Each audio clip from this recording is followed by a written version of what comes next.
Wujud ke? Nak klik abu.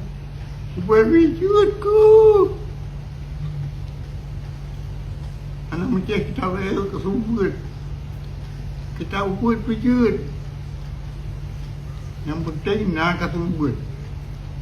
Kerana sumbernya pudem pudem agama. Apabila ini hayatul Islam. Ya hadis Nabi. Dengan ilmiah hudib agama Islam.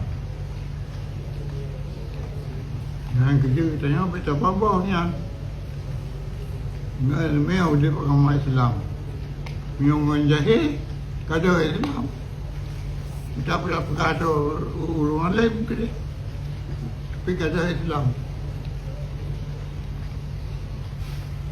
Yang bila ilmiah hayatul Islam. Dengan ilmiah hudib agama Islam.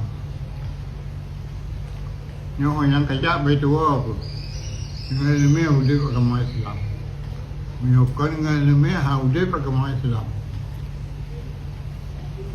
Nah, yang dia buat semua yang penting tak kita. Pulang dua yang muda ya.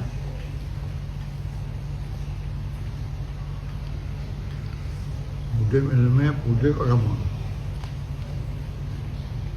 Karena ilmiah karena agama.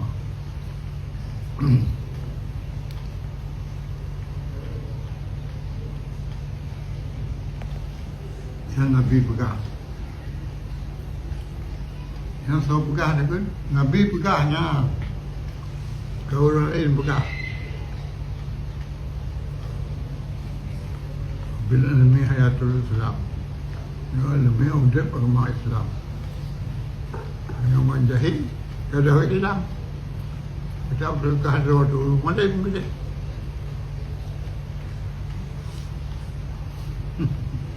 Kok banyak dalam berbuat. Tapi dia penting dah ilmiah.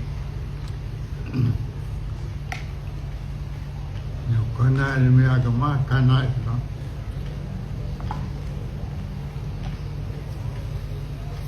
Ilmu tauhid Pak segala ilmu. Ilmu fiqh tabung. Tabung Pak.